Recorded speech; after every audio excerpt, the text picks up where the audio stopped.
परिचय। गौरव, अम्ल में पानी मिलाते समय सावधान रहो। पानी मिलते समय अम्ल को हिलाते रहो। ऐसा क्यों मैम? मैं इन्हें सीधे सीधे क्यों नहीं मिला सकता? ऐसे तो बहुत समय लगेगा। हाँ, ये सच है कि इसमें समय लगेगा, किंतु तुम्हें इसे धीरे धीरे ही मिलाना चाहिए, अन्यथा तुम जल सकते हो। अरे हाँ, मुझे पात्र गर्म लग रहा है। ऐसा क्यों है मैम? बताती हूँ। ऐसा अम्ल व क्षारक के मध्य अभिक्रिया के कारण है। बच्चों, इस पाठ में हम अम्लों व क्षारकों के गुण धर्मों तथा लवणों के बारे में अध्ययन करेंगे।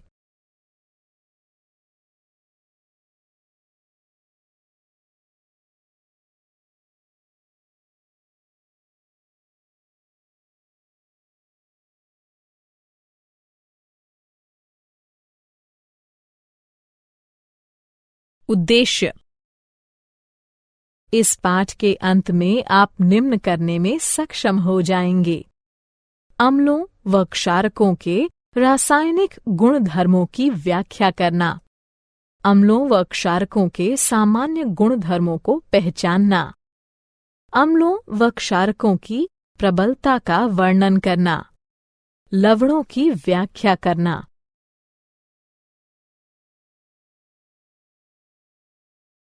अम्लों व क्षारकों के रासायनिक गुण धर्म।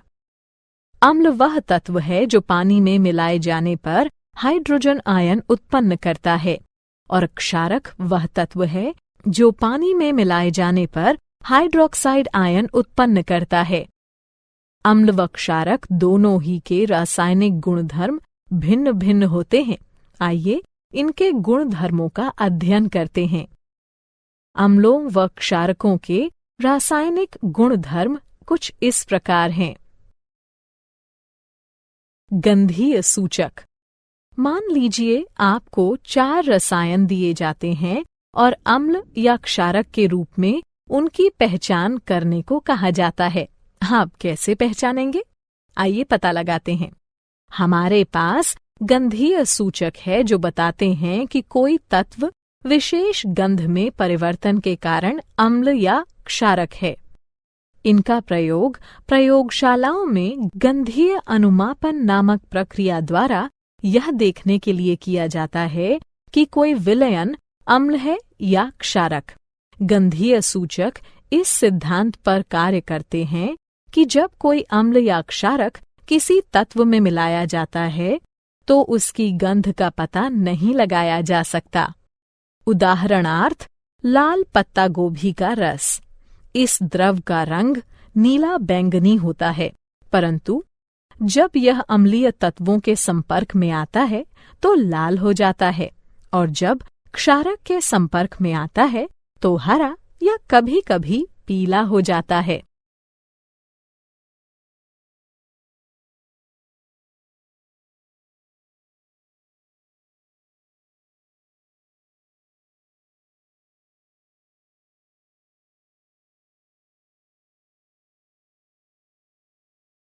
क्या आप जानते हैं, आप जितने भी द्रव देखते हैं उनमें से लगभग प्रत्येक में या तो अम्लीय गुण होते हैं या फिर क्षारीय। जल यानी H2O अम्ल व क्षारक दोनों हो सकता है। इसे कुछ अभिक्रियाओं में अम्ल माना जा सकता है, जबकि अन्य में क्षारक।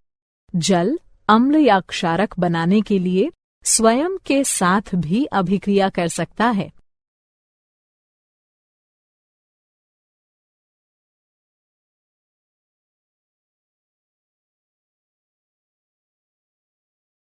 अम्लों व क्षारकों की अभिक्रियाएं।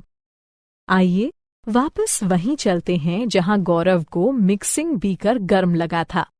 जब अम्ल को क्षारक के साथ मिलाया जाता है तो वह ताप उत्पन्न करता है। इसके कारण मिश्रण आस्फलित होकर बाहर आ सकता है। इससे आप जल सकते हैं। साथ ही अत्यधिक स्थानीय ताप के कारण कांच का पात्र टूट भी सकता है। अतः अम्लों व क्षारकों के साथ कार्य करते समय हमें सावधान रहना चाहिए। आइए अब अम्लों व क्षारकों की धातुओं, धात्विक कार्बोनेटों व धात्विक हाइड्रोजन कार्बोनेटों के साथ परस्पर विभिन्न अभिक्रियाओं पर विचार करते हैं। धातुओं के साथ अभिक्रिया। हाइड्रोजन के ऊपर सभी धातुएं तनु अम्लों के साथ उनके संगत लवण बनाने व हाइड्रोजन को मुक्त करने की प्रतिक्रियाशीलता श्रृंखला में अभिक्रिया करती हैं। पोटेशियम, सोडियम व कैल्शियम जैसी सक्रिय धातुएं भी इसी प्रकार अभिक्रिया करती हैं, किंतु अम्लों के साथ मिलाए जाने पर विस्फोट कर देती हैं। धातु कार्बोनेटों व धातु हाइड्रोजन कार्बोनेटों के साथ अभिक्रिया। अम्ल धातु कार्बोनेटों व धातु हाइड्रोजन कार्बोनेटों के साथ उनके संगत लवण, जल व कार्बन डाइऑक्साइड बनाने के लिए अभिक्रिया करते हैं। परस्पर अभिक्रिया। अम्ल व क्षारक एक दूसरे के रासायनिक विलोम हैं। इनकी परस्पर अभिक्रिया एक दूसरे के प्रभाव को शून्यकृत कर देती है। इसे उदासीनता अभिक्रिया कहते हैं। इस अभिक्रिया में किसी अम्ल को क्षारक के साथ मिलाया जाता है और ऐसा करने से जल का एक अणु तथा विशिष्ट लवण बनता है। धात्विक व अधात्विक ऑक्साइड की अभिक्रियाएं। अब जबकि आप देख चुके हैं कि अम्ल व क्षारक धातुओं व हाइड्रोजन कार्बोनेटों से तथा परस्पर कैसे अभिक्रिया करते हैं, आइए देखते हैं कि अम्ल धात्विक ऑक्साइडों के साथ तथा क्षारक अधात्विक ऑक्साइडों के साथ कैसे अभिक्रिया करते हैं। धात्विक ऑक्साइडों की अम्लों के साथ अभिक्रिया। वे ऑक्साइड जो हाइड्रोक्सिल आयनों को उनके अणुओं से संलग्न करते हैं, क्षारकीय ऑक्साइड कहलाते हैं। ये ऑक्साइड अम्लों के साथ अभिक्रिया करने पर उदासीन हो जाते हैं। क्षारकीय हाइड्रोक्साइड अम्ल, लवण तथा जल उत्पन्न करने के लिए उदासीनीकरण अभिक्रिया करते हैं। अधात्विक ऑक्साइडों की क्षारकों के साथ अभिक्रिया। कैल्शियम हाइड्रोक्साइड की कार्बन डाइऑक्साइड के साथ अभिक्रिया लवण तथा जल उत्पन्न करती है। ये अभिक्रिया क्षारकों व अम्लों के मध्य होने वाली अभिक्रिया के समान है। इससे सिद्ध होता है कि अधात्विक ऑक्साइडों की प्रकृति अम्लीय होती है।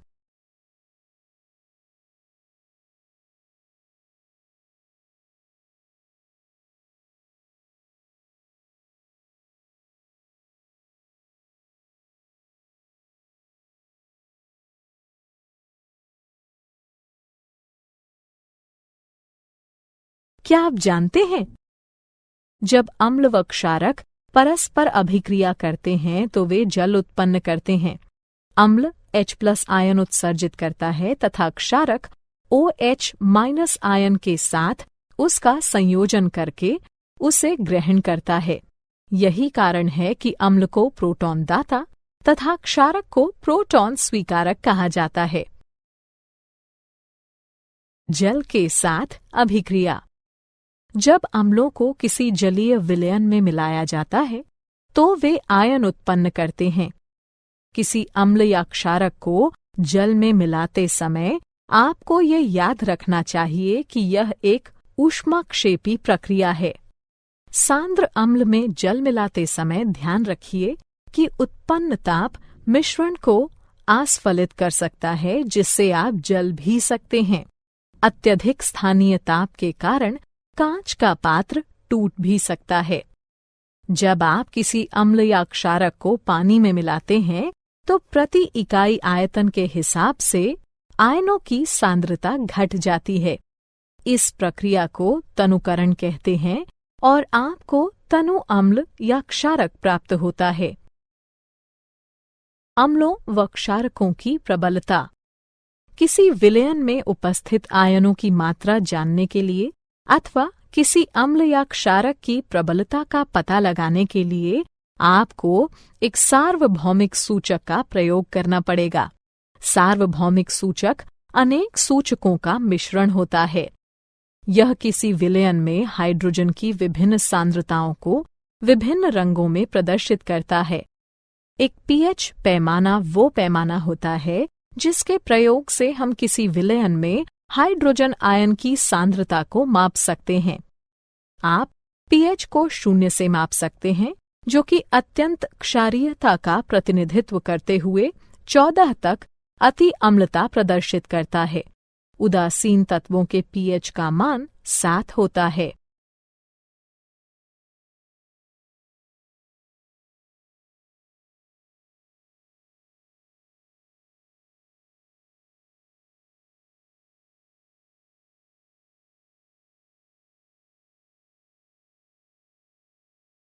क्या आप जानते हैं?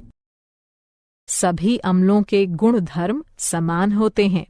आप जानते हैं कि धातुओं के साथ अम्लों की अभिक्रिया कराए जाने पर हाइड्रोजन गैस उत्सर्जित होती है।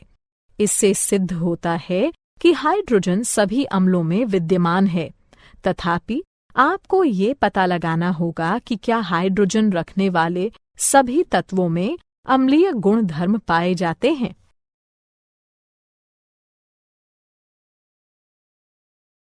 दैनिक जीवन में पीएच का महत्व। आइए अपने दैनिक जीवन के कुछ ऐसे उदाहरणों को देखते हैं जहां पीएच एक महत्वपूर्ण भूमिका निभाता है। मृदा या मृदा अभिक्रिया का पीएच मृदा की अम्लता अथवा खारापन बताता है। इसे पीएच इकाइयों में मापा जाता है। इसे हाइड्रोजन आयन सांद्रता के ऋणात्मक लघुगणक के रूप में परिभाषित किया जाता है। मृदा में हाइड्रोजन आयनों की मात्रा में वृद्धि के साथ मृदा का पीएच भी बढ़ जाता है और मृदा की अम्लता में वृद्धि कर देता है। मृदा के पीएच को मृदा की मुख्य चर राशि माना जाता है, क्योंकि यह कई रासायनिक अभिक्रियाओं पर नियंत्रण रखता है। यह पोषक तत्वों के रासायनिक रूपों पर नियंत्रण करके पौधों में पोषक तत्वों की उपलब्धता को विशेष रूप से प्रभावित करता है। पाचन तंत्र में पीएच। हमारा उदर हाइड्रोक्लोरिक अम्ल उत्पन्न करता है, जो कि उदर को हानि पहुंचाए बिना भोजन पचाने में सहायता करता है। जब उदर अत्यधिक अम्ल उत्पन्न करने लगता है तो यह अपच हो जाता है तथा उदर में दर्द व जलन होने लगती है। इस दर्द से छुटकारा पाने का उपाय क्षारकों का प्रयोग है, जिन्हें प्रत्यम्ल कहते हैं, जो कि अतिरिक्त अम्ल को उदासीन कर देते हैं। पीएच परिवर्तन के कारण दंतक्षय। दंतक्षय का कारण है दंतवल्क का संक्षारण। कैल्शियम फॉस्फेट से निर्मित दंतवल्क हमारे शरीर का कठोरतम पदार्थ हैं। यह जल में विलेय नहीं है, किंतु मुख की पीएच का मान 5.5 से कम होने पर यह संक्षारित हो जाता है। हमारे मुख में उपस्थित बैक्टीरिया भोजन के बाद मुख में बची अवशिष्ट शर्करा तथा खाद्य पदार्थों का निम्नीकरण करके अम्ल उत्पन्न करते हैं। इसे रोकने के लिए भोजन के पश्चात हर बार मुंह साफ कीजिए। साथ ही क्षारीय टूथपेस्टों का प्रयोग करने से अतिरिक्त अम्ल उदासीन होता है तथा दंतक्षय रुक जाता है।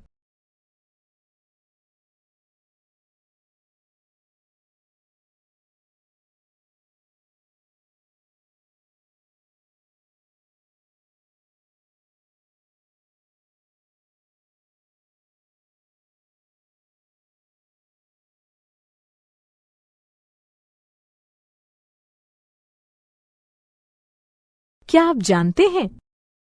पशु व पौधे आत्मरक्षा में अम्ल उत्सर्जित करते हैं। उदाहरणार्थ मधुमक्खी का डंक, चींटी का डंक या बिच्छू पौधे के कांटे। ये पौधों व पशुओं को प्रकृति द्वारा प्रदत्त आत्मरक्षा यंत्र रचनाएं हैं।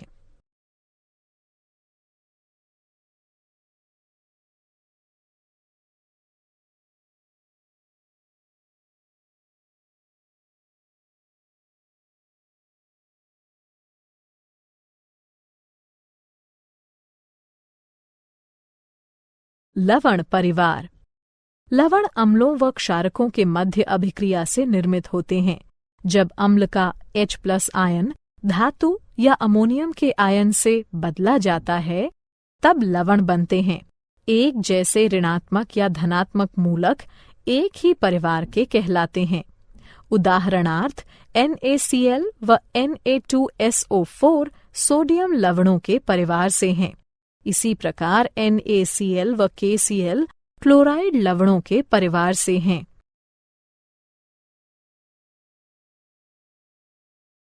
लवणों का pH। यहाँ लवणों का pH दिया गया है। एक प्रबल अम्ल व एक प्रबल क्षारक 7 pH के मान का होता है। एक प्रबल अम्ल व एक दुर्बल क्षारक 7 से कम pH के मान का होता है। एक प्रबल क्षारक व एक दुर्बल अम्ल 7 से अधिक pH के मान का होता है।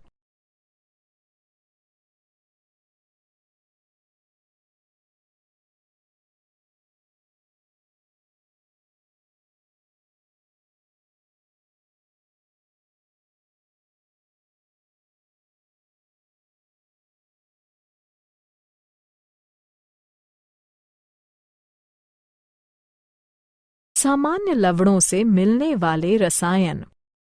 लवणों से प्राप्त होने वाले कुछ रसायन निम्नलिखित हैं। सामान्य नमक। सामान्य नमक, जिसका रासायनिक नाम सोडियम क्लोराइड है, एक आयनीय यौगिक है और इसका सूत्र NaCl है। इसी के कारण समुद्र का जल खारा होता है। खाद्य नमक का मुख्य अवयव होने के नाते यह एक मसाले व खाद्य परीक्षक के तौर पर सामान्यतः प्रयोग में लाया जाता है। Sodium hydroxide.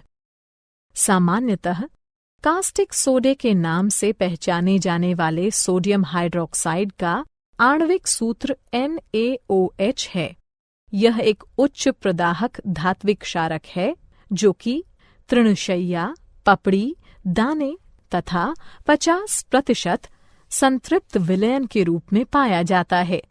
यह जल, इथेनॉल व मीथेनॉल में विलेय है। इसका प्रयोग एक प्रबल रासायनिक क्षारक के रूप में लुगदी व कागज, कपड़ा, पेयजल, साबुन तथा डिटर्जेंट बनाने में तथा एक ड्रेन क्लीनर के रूप में किया जाता है। विरंजक चूर्ण। विरंजक चूर्ण, जिसका रासायनिक नाम कैल्शियम हाइपोक्लोराइट तथा सूत्र CaClO2 है, एक रासायनिक यौगिक है। मुख्य रूप से इसका प्रयोग जल शोधन हेतु तथा एक विरंजन कारक के रूप में किया जाता है। यह एक सापेक्षिक रूप से स्थिर रसायन है और इसमें सोडियम हाइपोक्लोराइट की अपेक्षा क्लोरीन अधिक पाई जाती है। खावन सोडा। खावन सोडा के नाम से प्रसिद्ध सोडियम बाइकार्बोनेट तथा सोडियम हाइड्रोजन कार्बोनेट एक रासायनिक यौगिक है जिसका NaHCO3 है। यह एक श्वेत ठोस है जो कि क्रिस्टलीय है, किंतु एक महीन चूर्ण जैसा दिखाई देता है। इसका स्वाद अल्का नमकीन अल्कलाइन होता है। धावन सोडा। धावन सोडा या सोडा भस्म के नाम से प्रसिद्ध सोडियम कार्बोनेट, जिसका रासायनिक सूत्र Na2CO3 है, एक सोडियम लवण है। इसे वाटर सॉफ्टनर के तौर में प्रयोग में लाए जाने के कारण घर घर जाना जाता है। यह विभिन्न पौधों की भस्म से निष्कर्षित किया जा सकता है। यह लवण व चूना पत्थर से बड़ी मात्रा में संश्लेषण द्वारा प्राप्त किया जाता है। क्या आप जानते हैं? क्रिस्टलीकरण का जल वो जल है जो क्रिस्टलों में पाया जाता है। यह क्रिस्टलीय गुणधर्मों के संभरण में आवश्यक है, किंतु पर्याप्त ऊष्मा द्वारा हटाए जाने में समर्थ है। यह किसी दिए गए तापमान पर निश्चित लवणों द्वारा छोड़े गए जल का कुल भार होता है।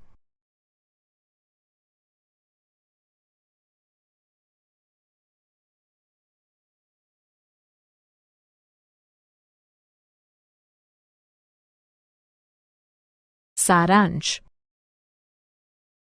आइए हमने जो कुछ सीखा है उसे संक्षेप में दोहराएं।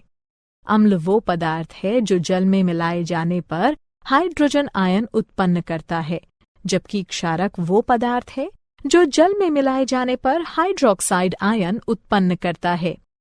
गंधीय सूचक पदार्थ विशेष की गंध में परिवर्तन के द्वारा ये बताते हैं कि वह पदार्थ अम्ल है या क्षारक। आप जो भी द्रव देखते हैं उसमें या तो अम्लीय लक्षण होंगे या फिर क्षारकीय। हाइड्रोजन से ऊपर सभी धातुएं अपने अपने लवण बनाने व हाइड्रोजन को मुक्त करने के लिए अभिक्रियाशीलता श्रृंखला में तनु अम्लों के साथ प्रतिक्रिया करती हैं।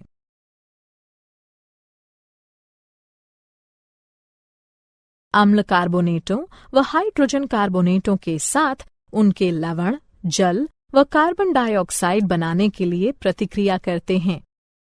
अम्ल व क्षारक एक दूसरे के रासायनिक विलोम हैं। अम्लों को जब जलीय विलयन में मिलाया जाता है तो वे आयन उत्पन्न करते हैं। पीएच स्केल किसी मिश्रण में हाइड्रोजन आयन सांद्रता मापने का पैमाना है।